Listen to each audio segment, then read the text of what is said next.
வணக்கம். நான் அந்தியூர் சின்னசாமி பேசுகிறேங்க. இன்றைக்கி ஜோதிடத்தில் சந்திரனால் உருவாக்கக்கூடிய அமலா யோகத்தை பற்றி பார்ப்போங்க.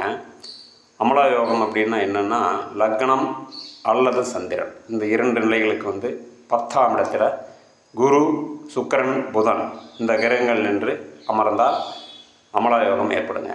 சரி, இந்த அமலா யோகம் இருந்தால் என்ன நடக்கும் அப்படின்னா, சமுதாயத்தில் அவருக்கு நல்ல செல்வம், செல்வாக்கு, சொல்வாக்கு, அதனால் சமுதாயத்தில் நல்ல கௌரவம், சுயமரியாதை, தொழில் ரீதியான புகழ், பதவி இந்த நிலைகள் தானாக சேருங்க. அதாவது நல்ல தொழில் அமைஞ்சு பதவி இருந்தாவே சமுதாயத்தில் சுயமரியாதை, கௌரவம், அவருடைய சொல்லுக்கு ஒரு செல்வாக்கு எல்லாமே கிடைக்குங்க.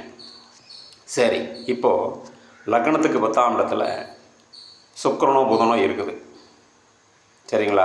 இப்போ இந்த நிலை ஒரு நல்ல தரமான இதுதான். ஏன்னா லக்னத்துக்கு 10ல் இந்த 2 கிரகங்கள் இருக்கும்பொழுது சூரியனும் 10லையோ 11லையோ 9ல் தான் இருக்கும். அப்போ சூரியன் திக்பலம் பெறுகிறார் என்று அர்த்தமாயிடும்.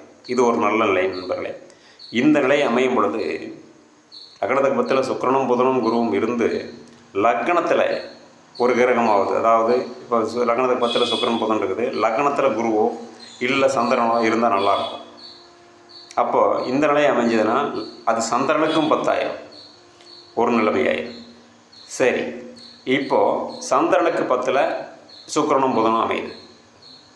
இப்போது அந்த சந்திரனுக்கு 10ஆம் இடம் லக்னமாக அமைஞ்சிருச்சுன்னா நல்லாயிருக்கும். மற்ற நிலைகளில் அமைஞ்ச இந்த யோகம் 2ஆம் தரம் தான். ஏன்னா லக்னமும் வலுப்பெறணும், சந்திரனுக்கு 10ஆம் இடமும் வலுப்பெறணும்.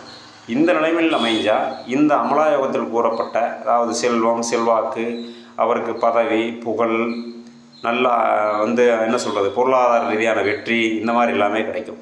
இதுதான் அமலா யோகம். மற்றபடி சந்திரனுக்கு 10ல் புதன் சுக்கிரன் இருக்குது அப்படின்னா லக்னத்தை லக்னத்துக்கு அமையணும், அது ராசிக்கு அமையணும். இந்த இரு நிலைகளிலும் ஒரு சேர் அமைந்தவர்களுக்கு மட்டுமே இந்த யோகம் முழுமையாக வேலை செய்யும் என்று சொல்லி இன்றைய வீடியோவை நிறைவு செய்கிறேன். நன்றி நண்பர்களே, வணக்கம்.